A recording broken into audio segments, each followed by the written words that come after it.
Good evening, members. Welcome to the Manydown Overview Committee of the 15th of June. I'm just going to really quickly start with the usual housekeeping. So if I can start with the fire evacuation procedure. There are no fire alarms scheduled for this evening. Therefore, if the fire alarm sounds, please evacuate the building immediately. The fire exits are located at the rear and side of this room. Go down the stairs and meet in the War Memorial Park. Also, please just to note that the meeting is being webcast live on the internet, and just to check that it is all working, which it is. And just a reminder about mobile phones, please, just to make sure they are either off or on silent. Okay. So if I start with apologies for absence and substitutions, I have not received any. I am aware, however, we are one councillor down on this side, so there may be an apology later on.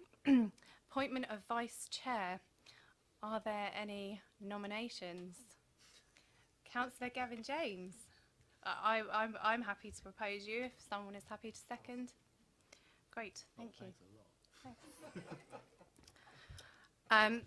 So item number 4 is urgent matters, of which there are none. I also should have said welcome to those that are new to the committee as well.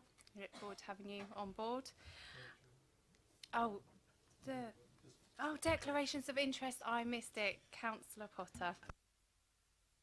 Sorry, Joe, I didn't know how you wanted to deal with it. It's the same one that I make repeatedly about my partner's daughter working for a company. That is fine. Okay. We have the wording, so we will repeat that. And I'm so sorry for skipping over that. Councillor Harvey, yes? Just for the record, this doesn't relate to the conversation. It must go beyond what I need to do, but I will do it anyway. I have previously and historically worked, but no longer, with one of the companies I understand are involved in the bidding process. So I'll put that on the record. I believe that would be a personal interest.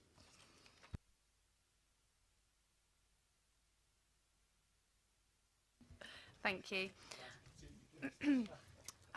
So now we will move on. Oh, actually, I'm getting myself all in a tiz here. Sorry, I'm going to start again. So the minutes of the meeting held on the 8th of December. We do have Martin Heath would like to come and speak to us in relation to the minutes. So yes, if you'd like to come forward. Yeah, I'm happy to take that and the other item actually. So we want to talk about 2 items, so I'm happy to combine the 2 if you don't mind.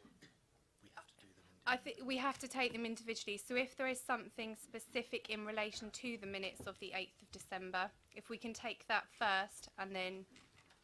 Alright, does that mean I get 2 bites of the cherry? You do. Oh, yeah. I'm being advised you do, yes. Thank you.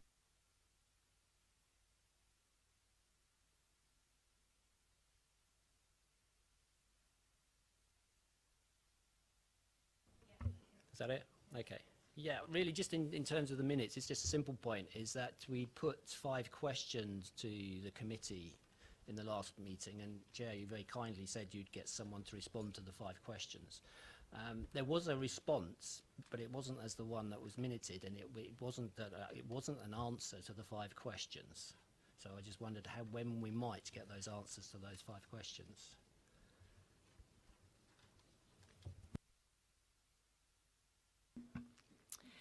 Just to clarify, is this in relation to the 5 questions? Because I'm aware, Martin Bierman, you came and addressed and asked some questions of which you chased a response for, and I know you're not on camera, but just to confirm, you're satisfied that those questions have been answered now? Is this in relation to the questions that you asked, Martin Heath?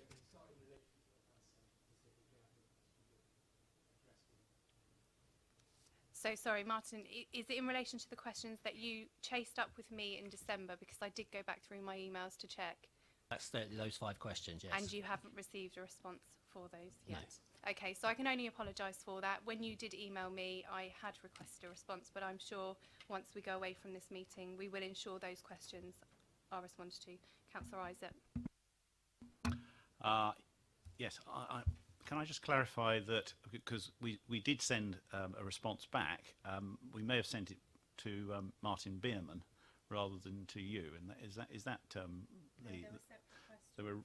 were they? Right. I believe so. Right, okay. Yeah, there was a response that seemed to answer Martin Bierman. Yeah. Right. There wasn't a response that answered Martin Heath's question. Okay. Okay. Well, I do apologise, and we will get answers to you quickly on the questions you've raised. Fine. Sorry. Thank you. Okay. So can I ask the committee if they are satisfied that the minutes, aside from the issue with the questions, which we will deal with, are an accurate record of the 8th of December? Great. Thank you. I will sign those at the end of the meeting. So I should mention as well, we obviously have some visitors with us this evening. So we have Jonathan Leary from Pinsent Masons, Hilary Satchwell from Tybalt, and Charles, I can't quite read, I'm sure you can, from GVA to assist us this evening as well. Trustum Eve, sorry, I can't quite see. You can, great. Okay, so item number 6 is the Manydown project update report. Before I pass over to the portfolio holder to introduce, I just wanted to begin by just sort of discussing the report and how we wish to take this evening. So the report, which is the public part of the agenda, has 3 appendices, 2 of which are in the public part of the agenda, and Appendix 2, which is confidential. I propose that we do deal with the report and also Appendices 1 and 3 in public. If any councillor wishes to discuss Appendix 2 in any detail, could they please let me know now or when we get to it, so that I can ask the committee if they wish to move to private session. If councillors do feel that the report and the appendices have to be considered as a whole and cannot be split, as I've indicated, could they please let me know so that I can ask the committee if it wishes to move into private session to consider all of that report now. And it's just really to remind the committee that the council is partway through a tender process to select a joint venture partner from the private sector for this project. The tender process is approaching a critical phase when bidders will be submitting their proposals and financial models for evaluation in the forthcoming weeks. It is therefore vital that when considering this report that we do not do or say anything that could negatively affect the council's position in that process or the negotiations that will follow. So I'm just pleading really that members exercise caution when we discuss the report in public session, and if we feel we are in danger of straying into matters that are contained in the confidential appendix, I will ask that councillor to stop speaking whilst the committee considers moving into private session. Is that okay? And can I just assume we're all happy to take option 1, so we will deal with the appendices and the report itself that's in public session first and move into private session after if we need to. Great, thank you. If I can pass over to the portfolio holder, please. Thank you, Chairman, and good evening, everyone. And particular welcome to the new committee members. Manydown is a vital project for our council, and I recognise that there's a lot for you to absorb. It's very complicated and has been going on for a number of years now.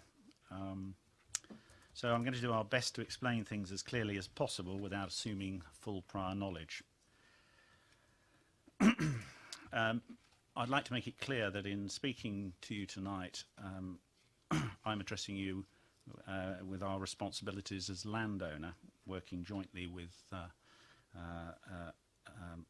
Hampshire County Council. So that's quite distinct from the statutory planning role of Basingstoke and Deane Borough Council as the local planning authority. As before, I'm here to listen to comments of mock councillors, because we have worked very well in partnership over the years in going forward with our shared objective of building new homes as soon as possible at Manydown, and clearly delivering new homes at Manydown in the context of the needs of residents for new homes and affordable homes is very important for us in Basingstoke. The mock last met in December, and a lot has happened and has been achieved since then. And this report is a progress update. We've made good progress towards securing an outline planning permission The outline planning application was submitted on St David's Day in 2017 for the first phase of Manydown, which is 3,200 new homes. The project team is now working with the local planning authority on the responses received from the public, community groups and statutory authorities. This report also covers the agreed approach on affordable housing and the two councils' objective of achieving 40% affordable on Manydown. So, looking ahead, the key points are to appoint a preferred private sector partner by the end of this year and to obtain outline planning permission. We are now talking to the last 3 private sector partners in the tender, so this is a critical and sensitive stage. Points I'd like to highlight to you tonight are that, firstly, the Manydown development brief, or if you like the master plan, which was adopted in December as required by the local plan, that's been submitted.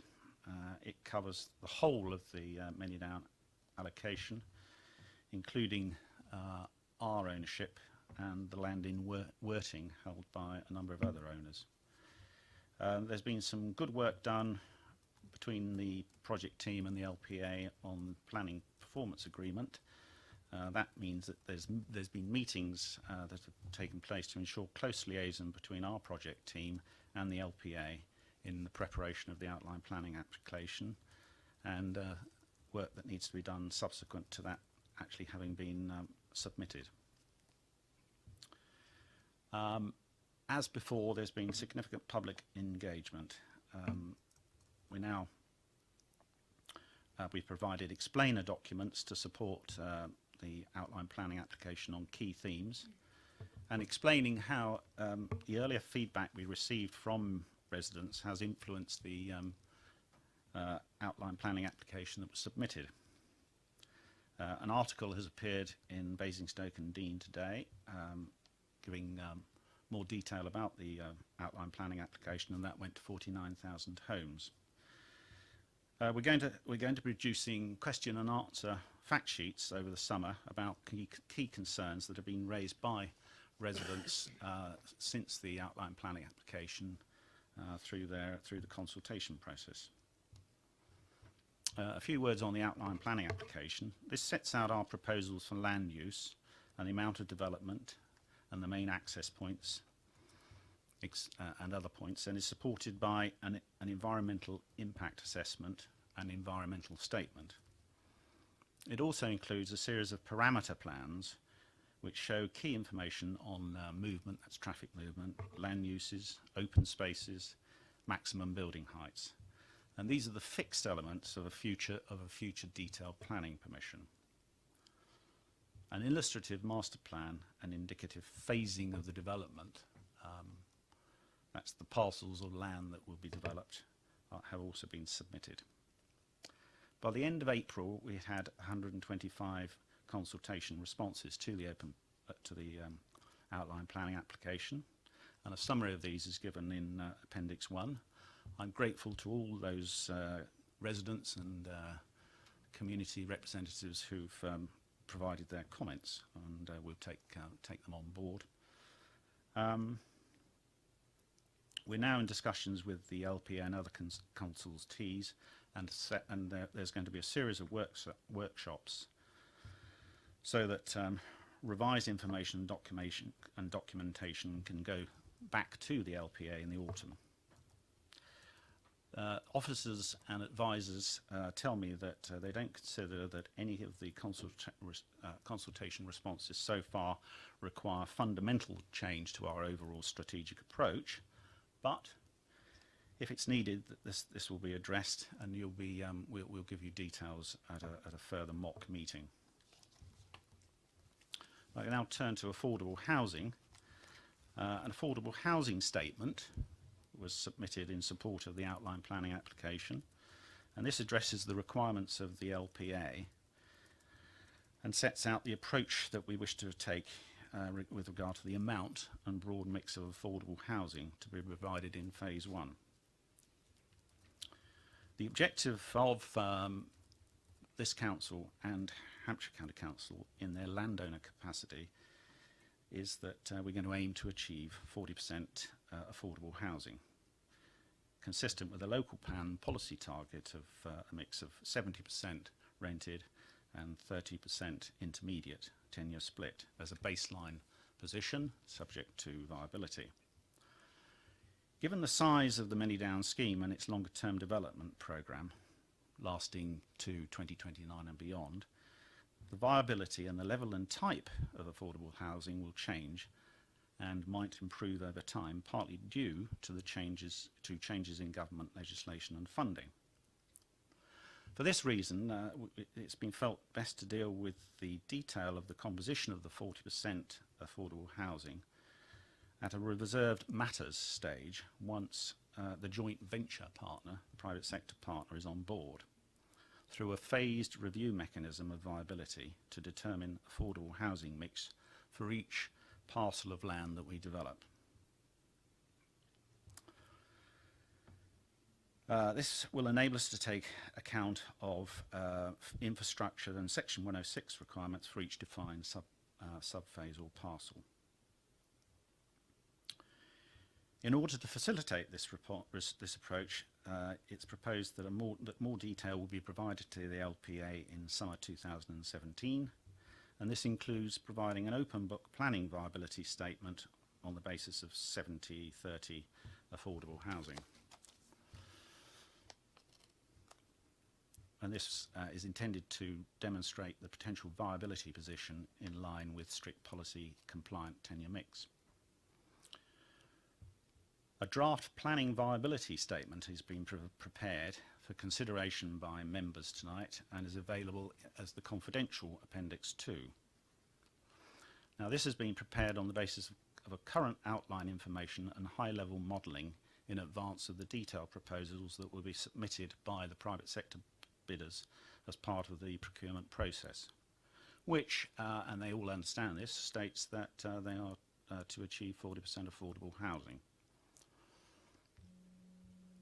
As before, the Manydown team are looking at a number of design development strategies to achieve cost savings and value enhancements.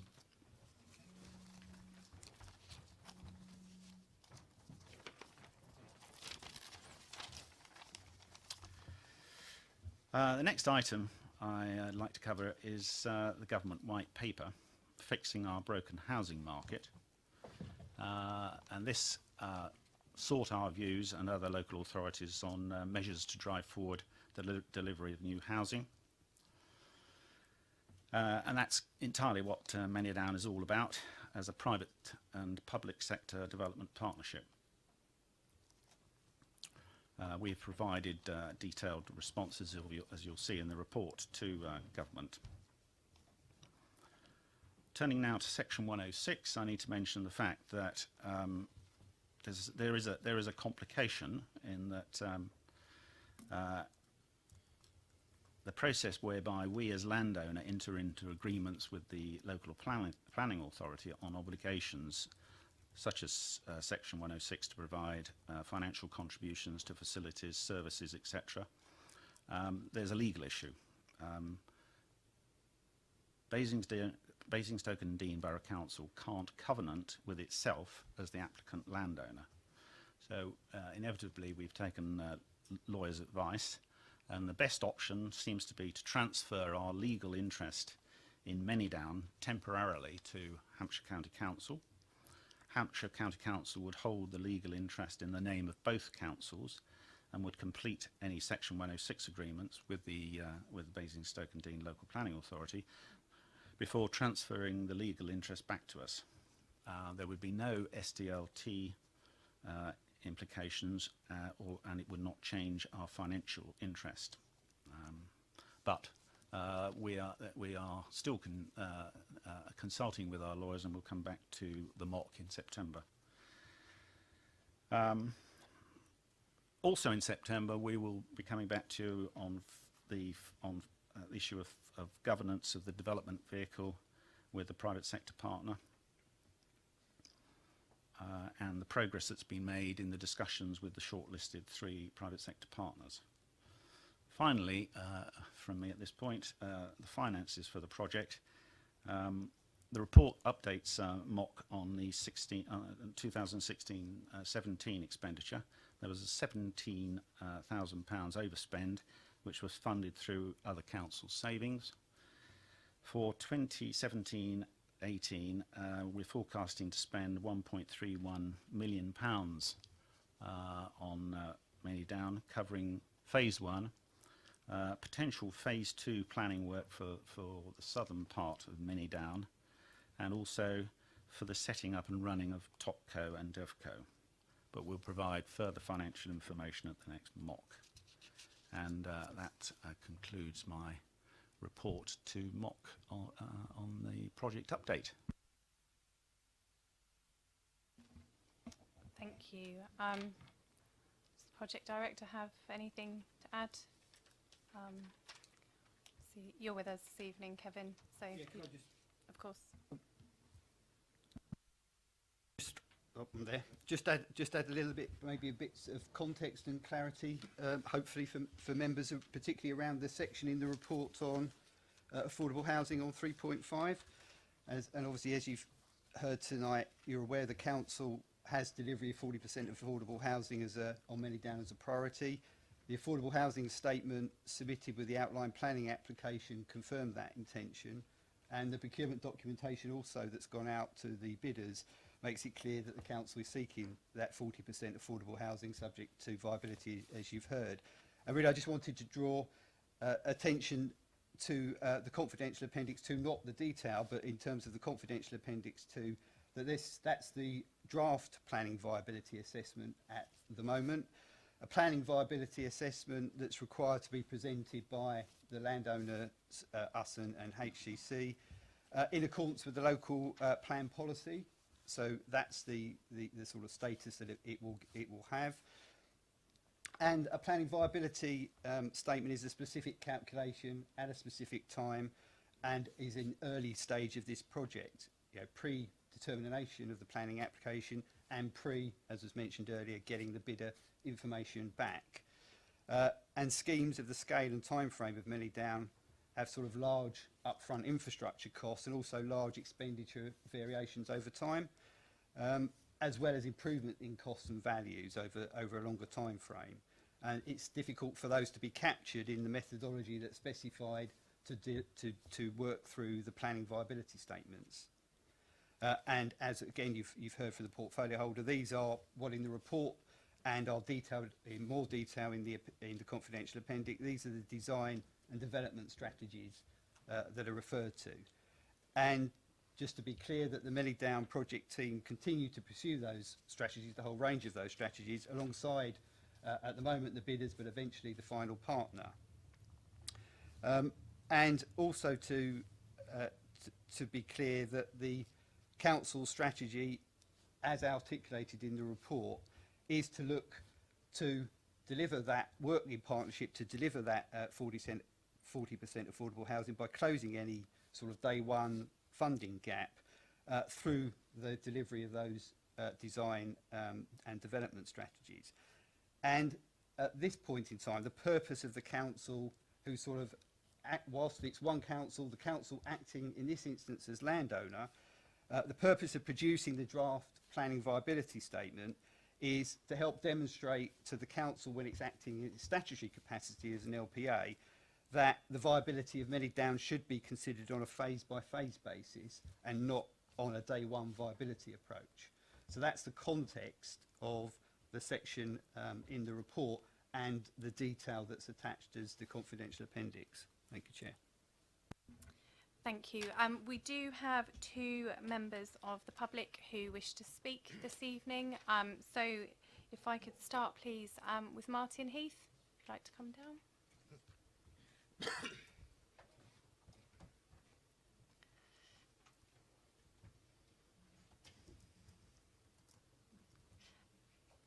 It will be the usual 2 minutes, but obviously I'm not just going to cut you straight off at 2 minutes, but just to be conscious, it is 2 minutes. Thank you. Thanks, Chair. Today is very apt. It's National Clean Air Day. That's a day set up by local authorities around the country to build awareness of what is now being called the public health emergency. Now, they're not my words. They're the words of the Conservative Chair of the House of Commons Select Committee on the Environment, that we in Basingstoke are also facing an equally serious public health emergency. Air pollution is real. It harms the health of millions of people across the UK and thousands in Basingstoke. And when we were here in December, we agreed that Basingstoke has hot spots of dangerously polluted air. Indeed, the Council's own report, Air Quality Status in 2016, has indicated there is serious air pollution problems across the town.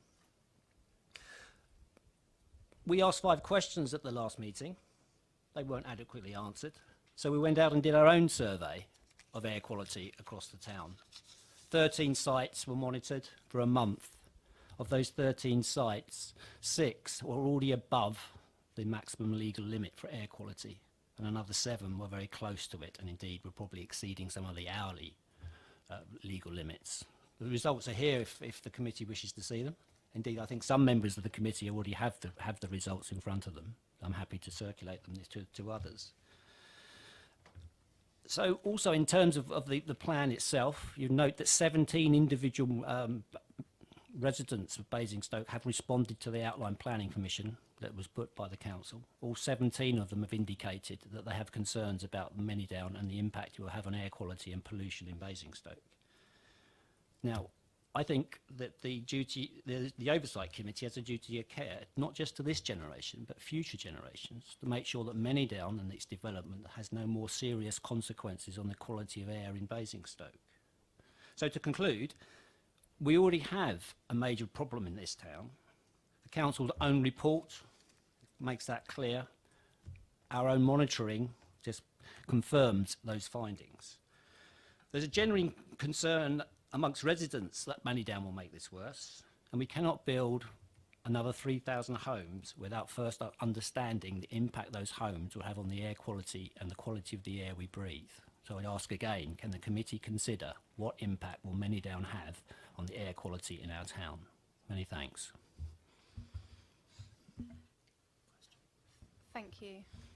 Can I just first of all ask if the officers are able, or officer is able to respond at this point, please? Thank you, Richard. Thank you, Chair. So in specific relation to your point 5, Mr Heath, and that's the Manydown, impact of Manydown not further adversely affecting air quality in the town.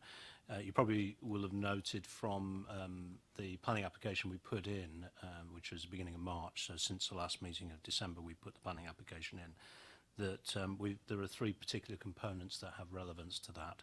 And what we'll do is we'll happily write back to you, in particular making sure that we respond to the 5 questions and then signposting you to the various elements of these documents so that you can cross-reference some of the points. But the 3 elements are, first of all, the environmental impact assessment has looked at the phase 1 potential outcome, and the outcome is there's no likely significant environmental impacts or effects predicted. There's a non-technical summary of that in the non-technical document.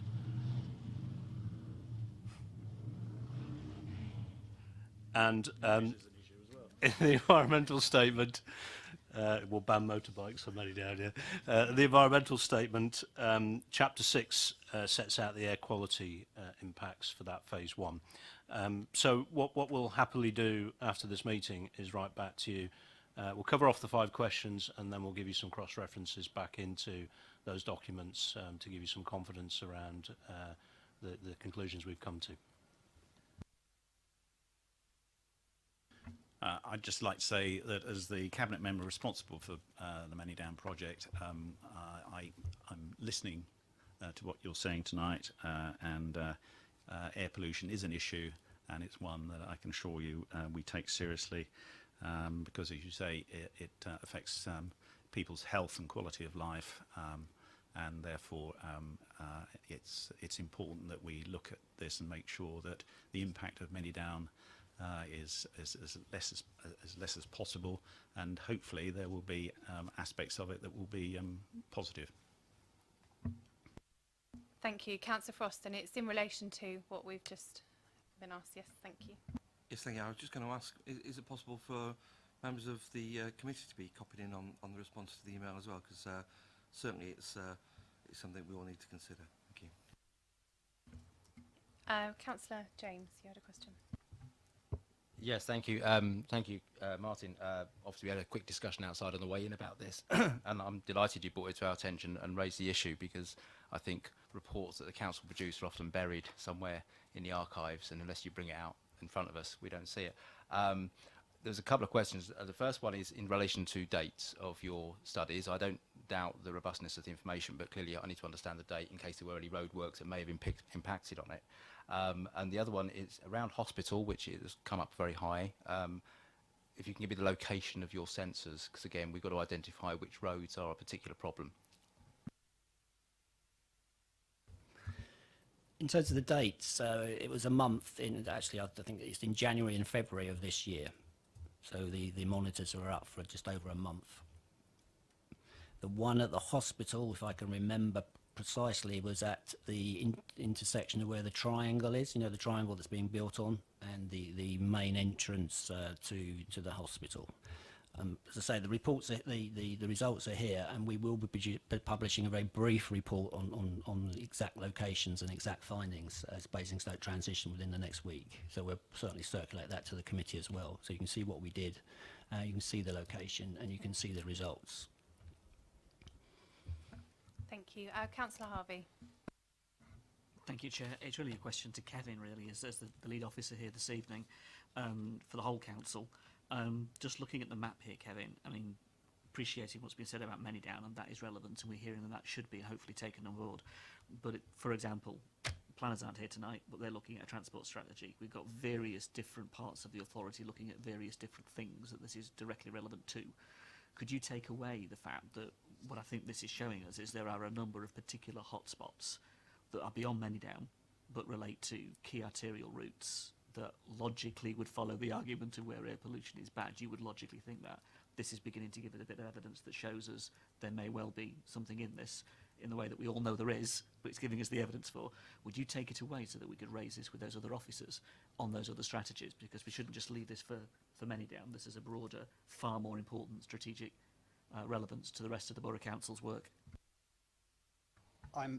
If that's the request of the committee, I'm happy to highlight the information to the relevant officers for them to look at. Yeah, if the committee. Okay, so if I can open that up to the committee, is that the will of the committee, if you like, that information is passed on? Yeah, okay. Can we make sure, I don't believe I've seen an electronic copy, but if you could get that over to us so that we can distribute that as appropriate. May I make just one other very quick point? I've read Chapter 6, which is the environmental impact statement of Manydown. Very, very comprehensive document, but it only looks at the impact on the site itself. It does not consider the impact on the rest of the town. And so that's the issue we're facing. It's doing everything it should do, but it's not looking at the impact of air pollution across the rest of the town. And that's where the concern is, because there are already major parts of our town that have serious air pollution, and we need to understand that. Okay, I don't think that particular point is relevant necessarily to this committee, but I think that feeds into what Councillor Harvey has asked Kevin, and we as a committee have now endorsed. So yes, Councillor Harvey. Just quickly say that the planning application can only deal with that which is within the red line. In that context, of course, taking it broader than that, we take it across the town, hence the point. Great, thank you. I now have Martin Bierman. Oh, there you are. Sorry, I couldn't see you. You've moved. Sorry. So again, just a gentle reminder, it is 2 minutes, but as I said, I'm not going to cut it off bang on 2 minutes, but just to be mindful. Thank you.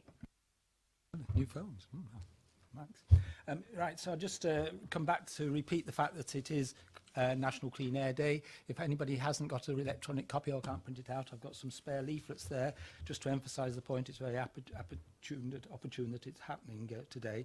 And it links very nicely with the remarks I wanted to make, which is that road transport is basically one of the greatest contributors to pollution locally. And so it's very important that we look at that in the importance of that on the question of what goes on at Manydown. And there's a very nice objective of reducing car generation down from what is the norm in North Hampshire, and particularly in Basingstoke, of 70% car trips down to 55%, which is great if we do it.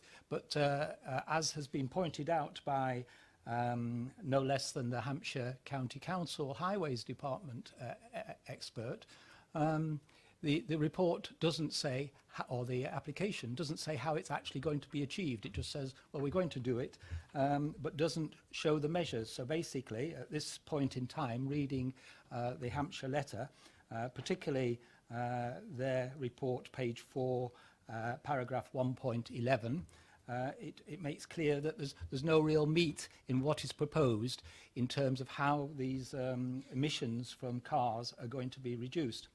So in the absence of something in the report, and again, there are so many pages and I do have a day job to do and I think I might have missed it, but there are some suggestions I might like to make as to how one could tackle this. And the first of these, and I hope everybody has received, although they might not have had the time to look at it, a little suggestion from Rail Magazine that I came across, where they are suggesting that in China, they're developing really nice tram-stroke train. They're calling it train, but it's more of a tram, that will go on roads that don't need rails, and that's the beauty of it. Now, I do believe there's a possibility of a guided bus being looked at here, but if one looks at a strategic system, right at the start, one can build in the possibility of using this type of system. And wouldn't it be nice if in Manydown, as a lead and innovative development, we tied up with the Chinese or something similar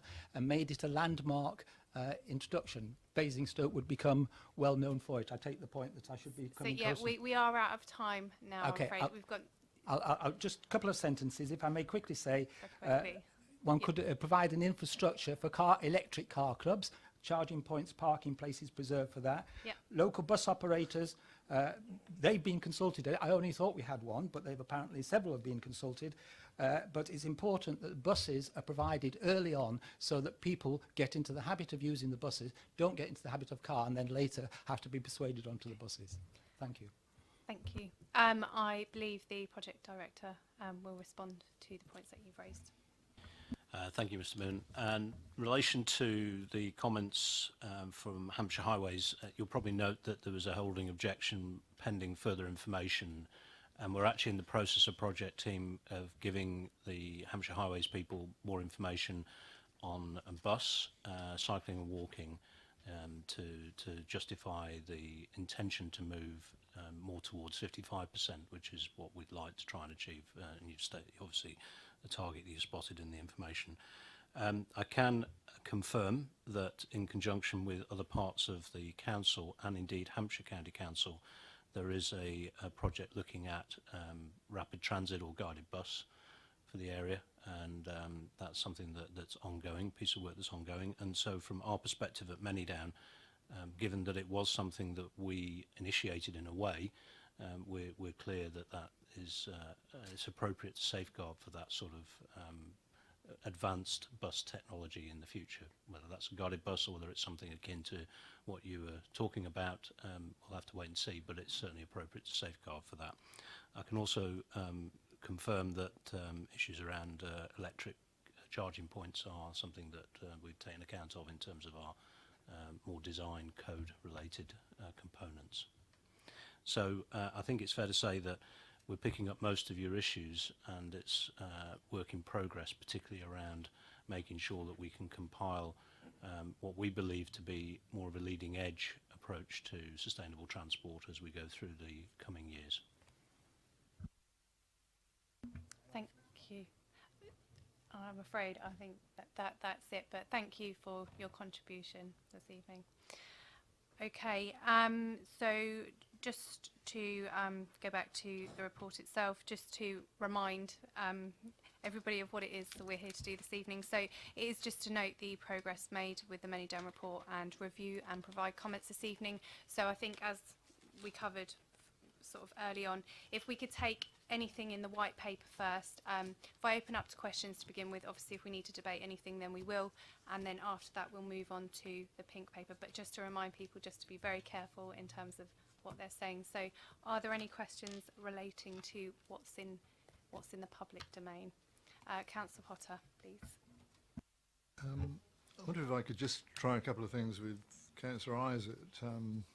Unsurprisingly, around the comments about affordable housing, I know it's come as a great shock to him, but if I heard him right, I sit on the Development Control Committee, as does Councillor Tucker, and I see we've got the chair of DC here tonight observing. He might have the same view, I think, really. But if we were faced in DC with a large-scale housing application at outline stage, and the applicant was saying, I can't tell you at this juncture, at the outline stage, what we're going to do in regard to meeting the requirement for 40% affordable housing, but we'll come back to you when we actually get to reserved matters, and we'll be able to elaborate on it at that stage.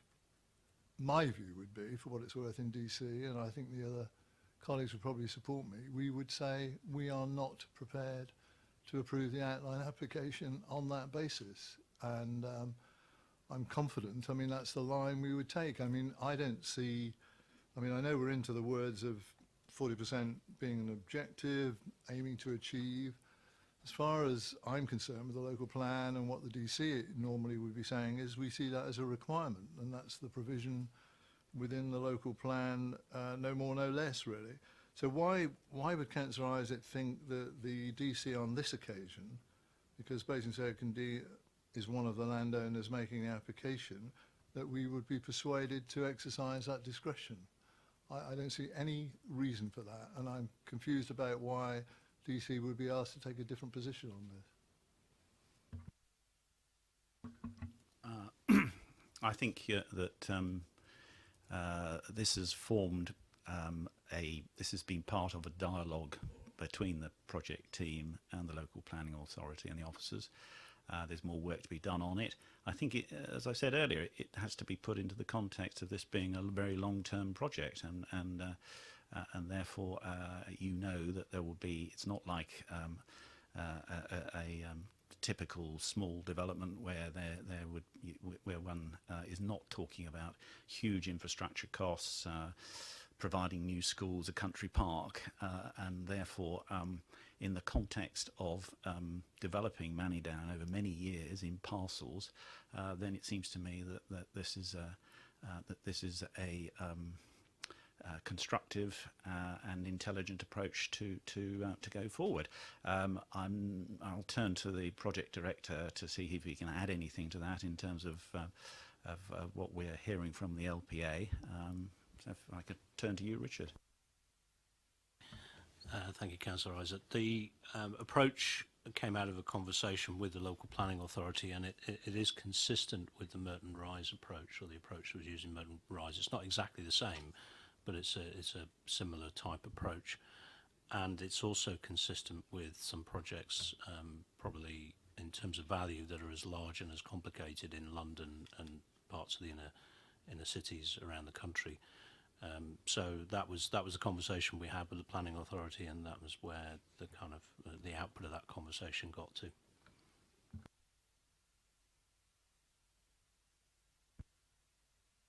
Sorry, Chair. I mean, my experience, for what it's worth, is that in terms of meeting the requirements for affordable housing in large-scale schemes, even though they may be, whatever words we use, phased, the affordable housing is likely to be in the earlier phases rather than the later phases, for a number of reasons in terms of infrastructure costs and the money that's available in that immediate term. I mean, I know we're not talking about like for like in terms of scale, but I mean, we in Basingstoke have got some large scale schemes on the agenda. I mean, to mention a couple, the Handsome Fields, we're talking about, you know, numbers approaching 1,000. The golf club is included within the local plan. We're talking about 1,000 units there. And, you know, clearly if those applicants are going to be saying the same thing to us there in regard to affordable housing, and we set the precedent in this regard, I think that's a very dangerous precedent. I mean, I'm expressing a personal view of my own attitude on DC, and DC will make its own mind up, I know, and have advice from the officers in respect to the LPA, but I see no justification for a different approach.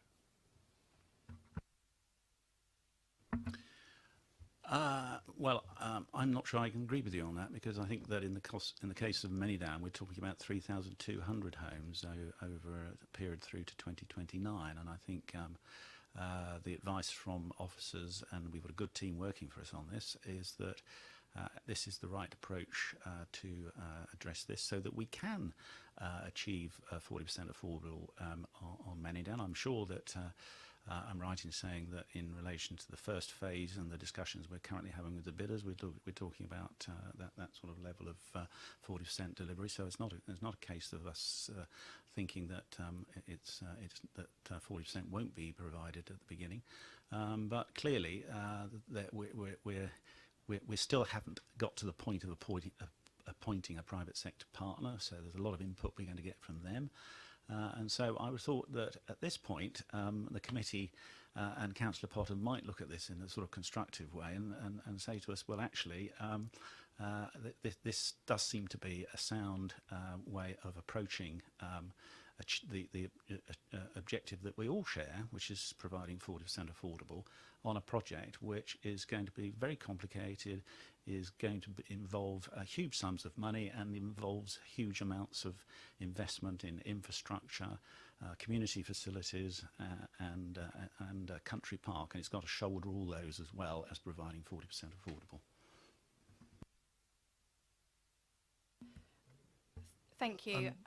Could we just say, let's start talking about the requirement we all seek, not the objective we all seek, because this is the simple fact of it, isn't it? We require 40%. We don't seek 40% as an objective, we require it. Okay. Well, we've heard from the leader of the council that there is commitment to deliver 40% affordable at Manydown. Councillor Sanders wouldn't say that if he didn't fully intend it to happen. Thank you. If I could move on to Councillor Harvey, please. Thank you, Chair. So if there's no argument that we're going to deliver 40% affordable housing because the leader has told us that we're going to deliver 40% affordable housing, and if we heard at the last council meeting comment after comment after comment from different cabinet members, both on both sides of the fence, and various members around the chamber, that we're going to deliver 40% affordable housing, I do not understand why in an outline planning application there would not be a clear, unambiguous statement that this project will deliver 40% affordable housing. Because if it isn't in there at the outline stage, which establishes the principles of development, then it begs the question, even with a review mechanism, and there are plenty of examples of review mechanisms that are placed in planning applications, but the point is the principle is carried up front. And the point is as well that some of those major projects that you've referred to, and there's many that I can point to as well, where actually, because of the size of the project, the 40% affordable housing is seen as being something that is then deliverable because of the scale and size of the project. It makes it easier to deliver it for many cases. In other cases, of course, it's complex. But if that is the case, then are we saying that there will not be a commitment to 40% affordable housing in the outline planning application? What are we saying will be in that outline application by the time it gets to committee? The outline planning application is in, and it's been submitted on the basis that we will be providing 40% affordable housing. I'm not sure I understand the question, to be honest with you on that. And in terms of sort of being unambiguous, he knows as well as I do that that we have to that there has to be the test of viability and that's a responsibility that we have as representing the landowner interest. And also, let's not forget that we're not doing this in isolation. We're here as joint owners. We're joint owners with Hampshire County Council, and they're committed to providing 40% affordable. But it does have to. There still has to be, at the end of the day, subject to the viability test. and that's what we're working to achieve. And it's a priority that we have spelt out crystally clear to the bidders that we're now talking to, the shortlisted 3 parties. Thank you, Chair. I did note a comment in the actual papers before us.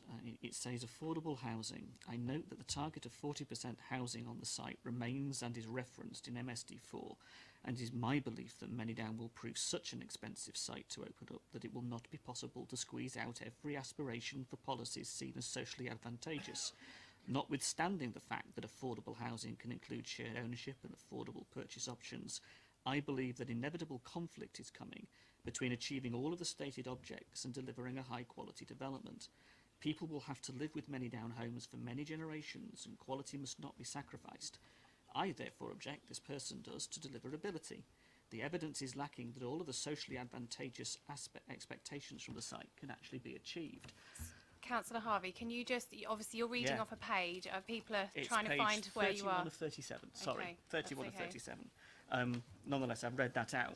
Now, far be it from me ever to make a comment on behalf or reference Councillor Stephen Reid, particularly in these contexts, particularly as the man indeed involved in the sale of the council houses that led to the resources being achieved in this council for the purchase of Manydown in the first place. But the Councillor Isaac has referenced viability, and I think, Chair, that cuts to the heart of this, and we do need to debate this.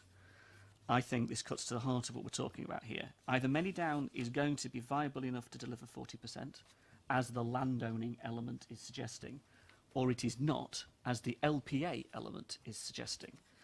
And that, for me, presents a real conundrum, because at the moment, who do we believe?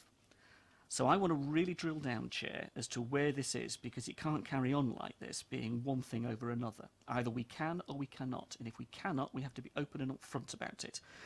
And I think because the LPA's gone out and got legal advice, they've gone out there and got a QC. Is this a question, Yes, it is. Councillor Harvey? It Please, is. yeah. Let me get there. I'll get there. Has gone out and got legal advice, quite clearly, that was then used at the last full council meeting to make their case. I think the landowning side has a responsibility to get council's advice to make its case. I think it's absolutely critical that we challenge the LPA thoroughly, and it would be remiss of us not to have the legal advice. And I'm not suggesting that either Councillor Isaac or officers have not tried their best with their own professional way of doing this. I'm not questioning that 1 inch. But I'm saying the LPA's gone out and got council's advice to defend its case, and that's being used against us to deliver 40% affordable housing. I want the landowning side to have its own independent legal advice to challenge and stand up for what we should be standing up for in this case. And that's my question, Chair. We should be having that legal advice, in my opinion.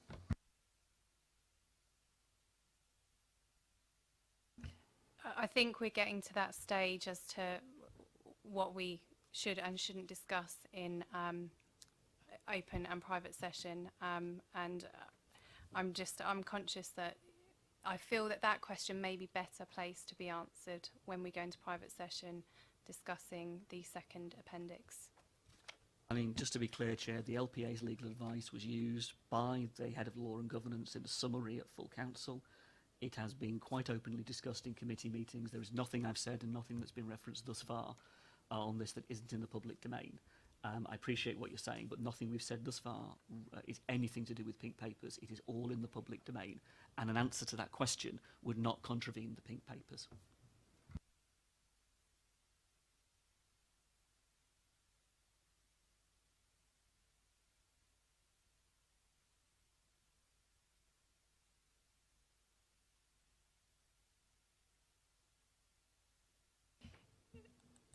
I think we are able to provide a better answer if we're able to take this into private session. I am obviously conscious, again, you know, what that demonstrates in terms of going into private session, but as has been the case previously, if we are to go into private session with members' agreement, what we are able to summarise once we go back into public session, obviously we will seek to provide some summary as to what was discussed in private session. Can I take a steer from members if they wish to go into private session now, which I feel may just help us along at this point in time? It's worth taking Councillor Frost's question first. And lots of exhaustive questions that are Yes. Councillor Frost, yep.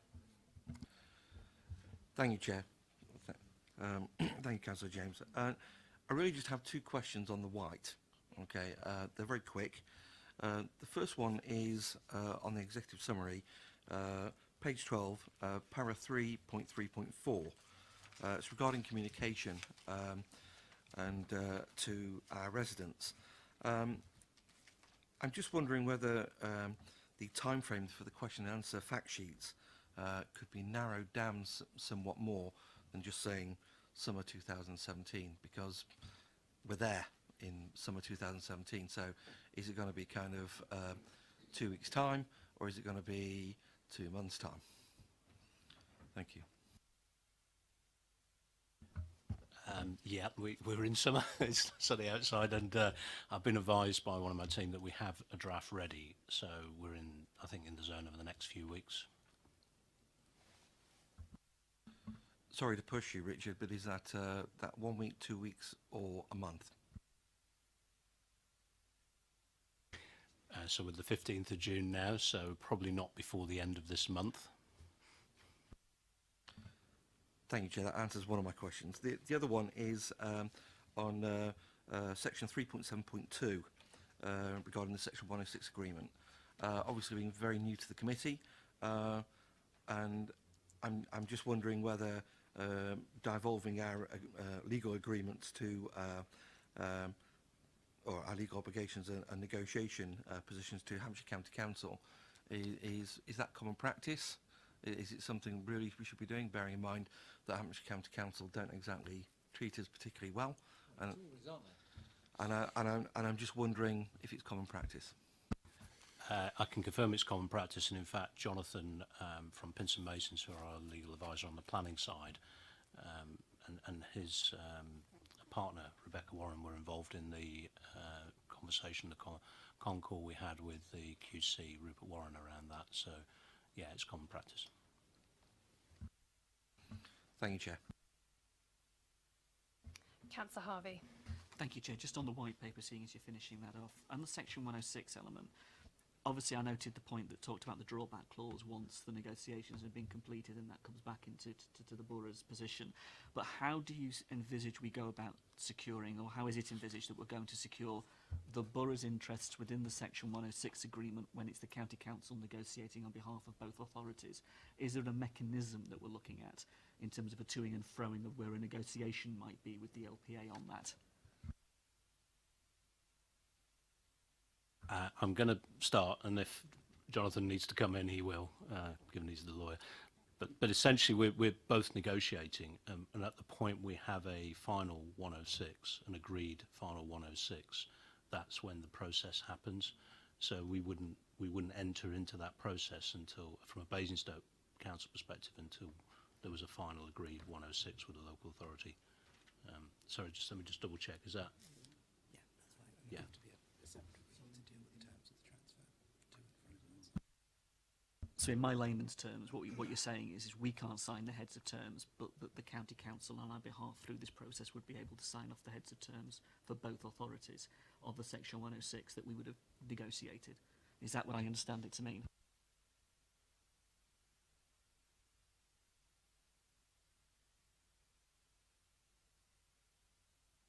Sorry, but I live in this world too, though I'm a surveyor. Very simple. You can't sign and execute the deed that is the 106. You can do everything up to that stage. You will do everything up to that stage, heads of terms and the like, but you will simply not be the signatory to it. It'll be the county. Thank you. Are members now happy to move into private session? If I can take a steer. Okay. So I need to read the following out. So it's to agree with members that the meeting is now to become confidential by passing the following motion. So that pursuant to section 100A(4) of the Local Government Act 1972, the public be excluded from the remainder of the meeting on the ground that the public interest in maintaining the exemption outweighs the public interest in disclosing it, and therefore that exempt information is likely to be disclosed as defined in the appropriate paragraph of Schedule 12A of the Act.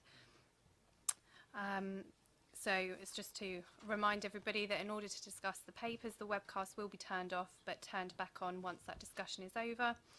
And it is to ask members of the press and or public to please leave the room, and we will let you know once we are going back into public session so that you can come in as it's no longer confidential. Agreed? Great. We'll just get the webcast turned off and then we'll get started.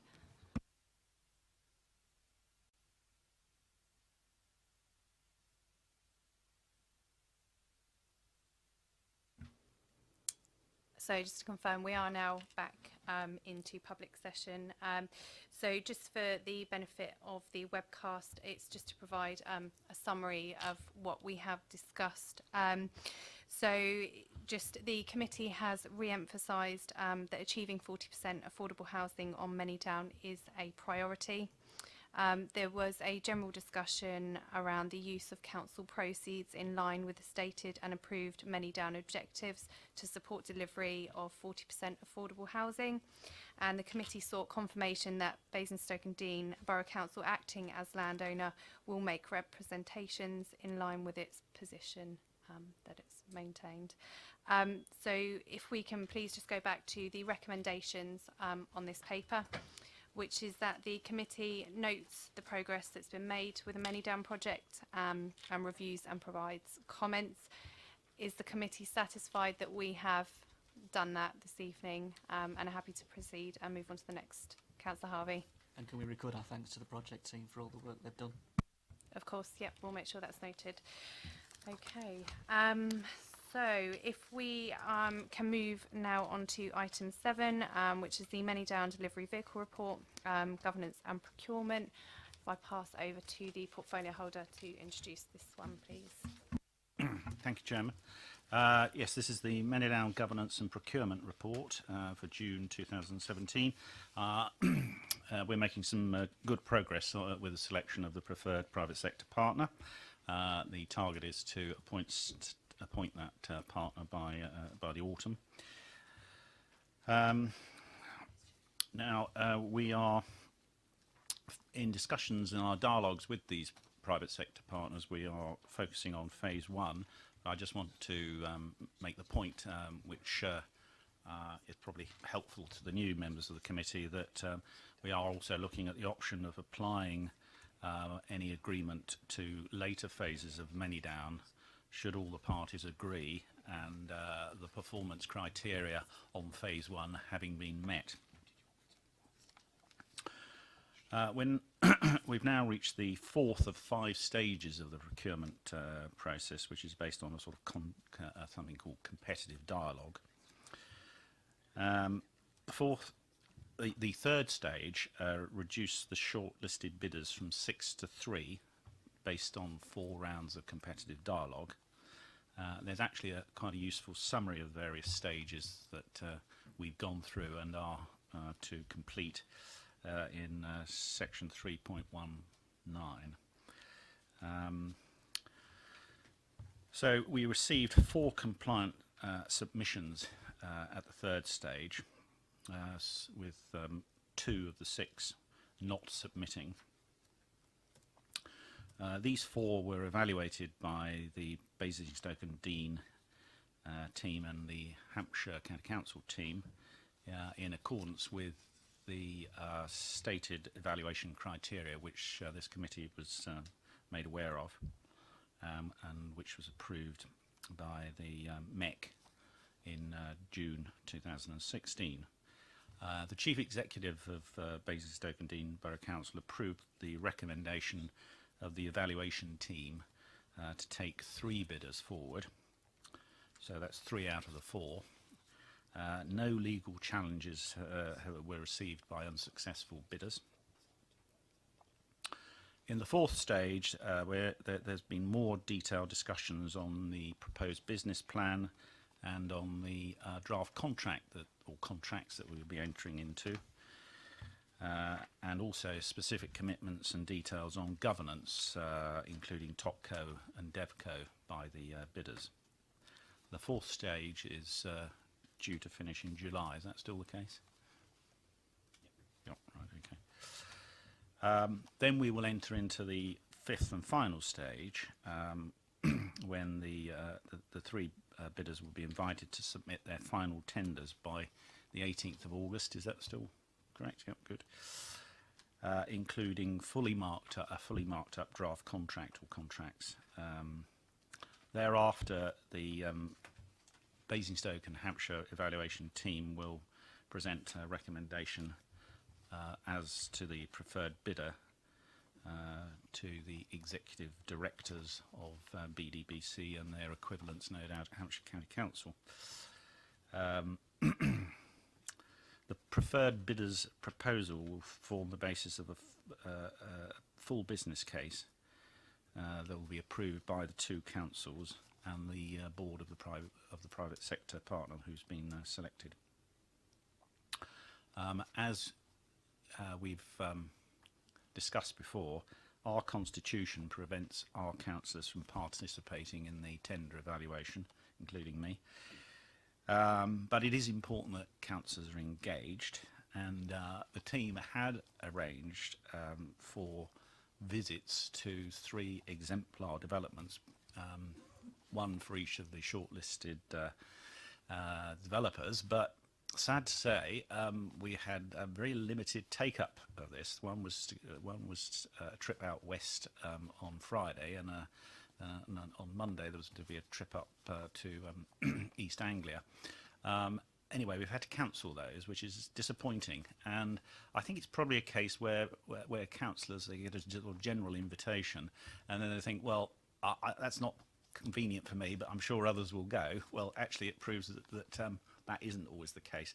And I do think, and I hope you agree with me, given the importance of Manydown to the whole future of Basingstoke, that when the new dates are agreed, which I think will be sometime in July, could we please encourage our colleagues to avail themselves of the opportunity of going to see these, because there will be an opportunity to feed back to officers. It's not part of the evaluation process, let me make it clear, but it would be extremely valuable, and it would be a great opportunity missed if we don't do that. So I'd like to hear any comments on that, but I think it is pretty important. So anyway, following the evaluation of the bidder's final submission, in the case of this council, the approval will be sought from Cabinet or MEC. I suspect it would be Cabinet, but I'm not sure on that. And then thereafter, it will be delegated to officers in consultation with the Cabinet members to proceed with the due diligence and refining the business case for Topco and Devco. And also ultimately to start the sort of transfer of land from Manydown Co to Topco and Devco. Full council will be asked to make policy and budget framework changes and any changes that are required as a result of setting up Topco and Devco to the constitution, which is something that we'll no doubt receive some further legal advice on in due course. Can I also give you an update on the lease? There's been ongoing dialogue with the freeholder, which is the Manydown company, over the outline planning application. We don't have to get their approvals, but we do have to inform them, and their advisors have sent a letter approving our planning and delivery strategies. As I said earlier, they've confirmed that they are expecting the two councils to act in a commercial way. So there's further work required on the joint venture structure between the councils and the private sector partner, including specific governance arrangements for Topco and Devco. And finally from me, there are obviously huge budget implications for Kevin and his team in taking forward Manydown. I'm sure he's got them well under control, but obviously we've got to prepare Firstly, for the day-to-day finances, the operational finances of bringing forward the Manydown development, and then the much bigger issue of developing and the houses and all the capital that's going to be involved in that, working alongside our private sector partner. So initial high-level estimates were provided in the MTFS, but there's a lot more work that's going to be needed, and obviously a lot of that is going to depend upon what we agree ultimately in terms of the finances with the preferred private sector partner. So the idea is that we would come back to you at some time in the summer. I know, Councillor Frost, it is the summer, but at some point in the summer we'll be coming back to you, presumably after August, and we can give you some more updates on progress. So I think we're embarking on a very exciting point in this project. Hopefully we can persuade the local planning authority to give us planning permission sooner rather than later, though I'm sure Richard might like to add something on that. And we can get moving to building the first phase of houses. Thank you. Richard, would you like to? No. Okay. Before I open up, there was supposed to be some public representation on this agenda item, but unfortunately she had to leave. Now, ordinarily I wouldn't do a written representation, but on the basis that we went into private session, they have to leave. I feel it's only fair. So I'm just going to read what Sheila Peacock had submitted.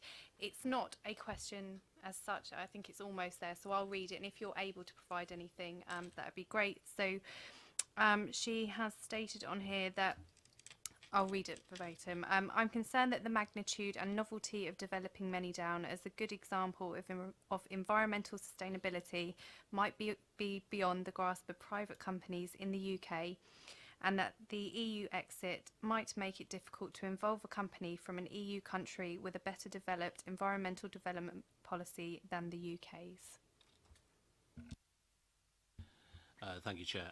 And in response, given the value of the project, Manydown Phase 1, just even at Phase 1, that value being above the threshold under the EU Public Works Directive, tendering has been undertaken since last year, July, August time, under the OJEU, that's Office of Journal of European Regulations.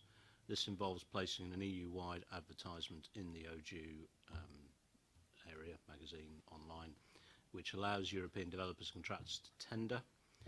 Following the OJEU advert last year, we had 11 expressions of interest, and none, unfortunately, were from European countries. Thank you for that.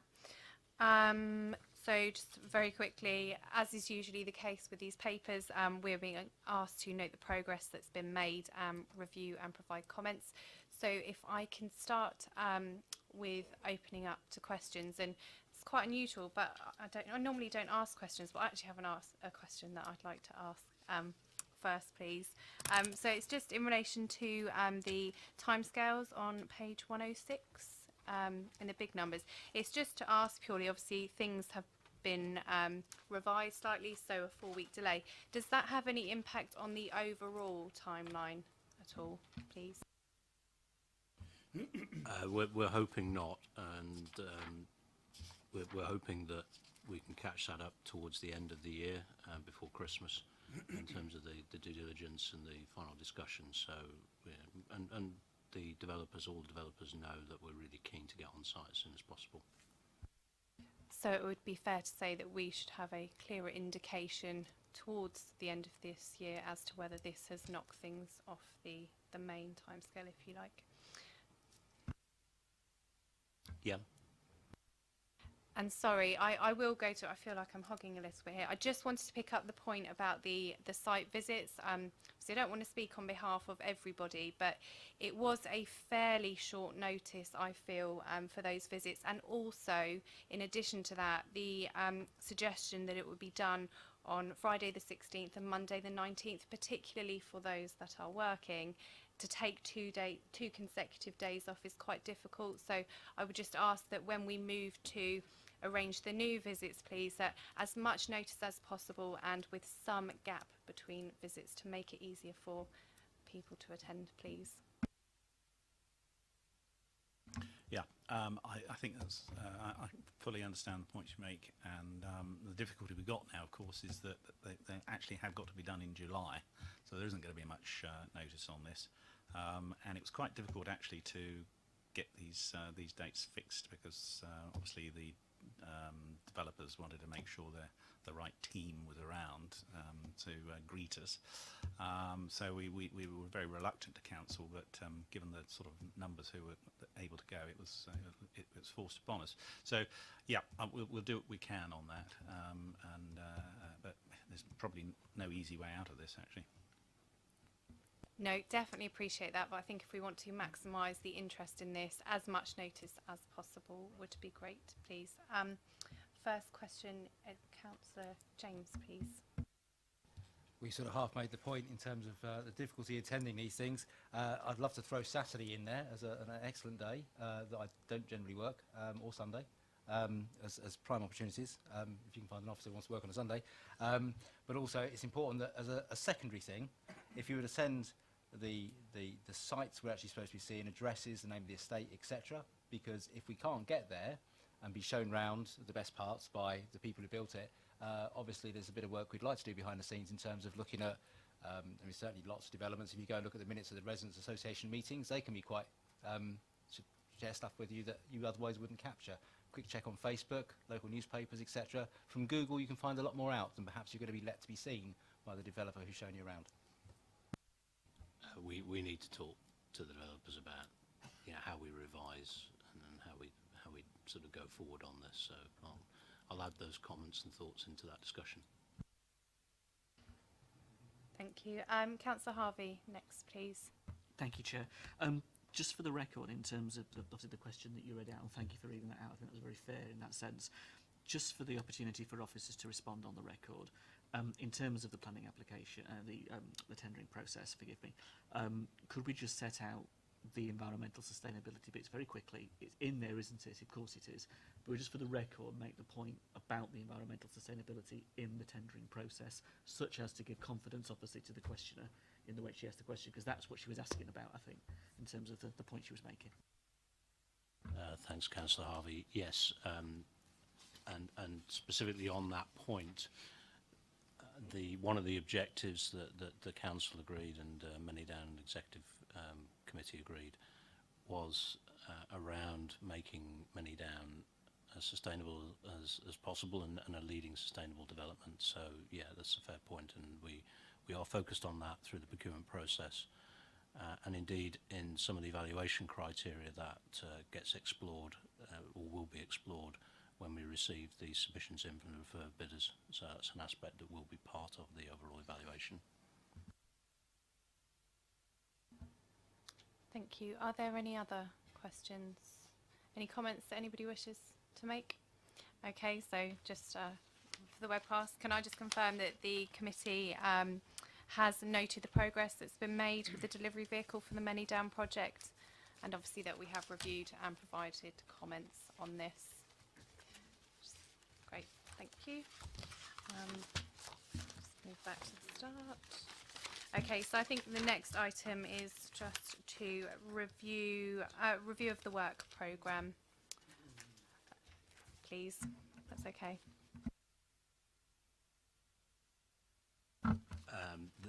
The next two meetings are charted out in the committee work programme, which is page 111, 21st of September.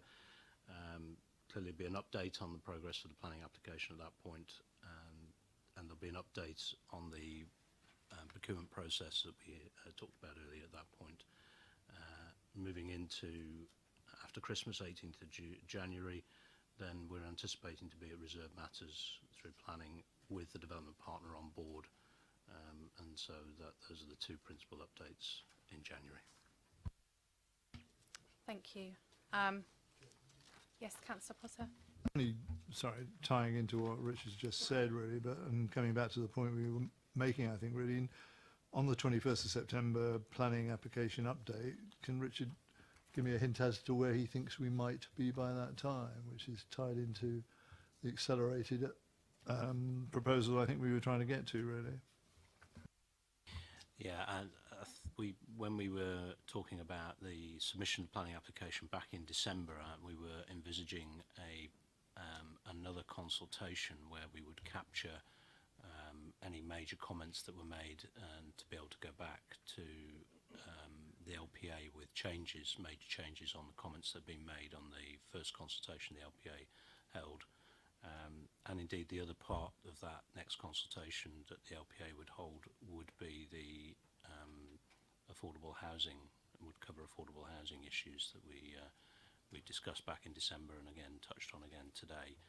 And so we're envisaging that would be held, that next consultation would be held during the course of September.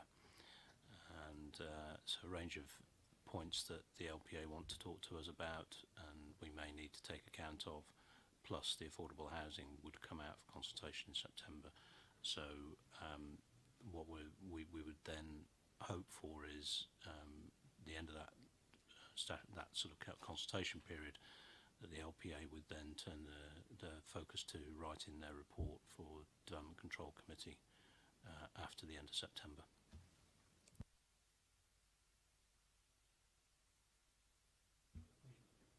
Thank you. And I believe that's us done for this evening, just before 9 o'clock. So thank you very much, everybody, for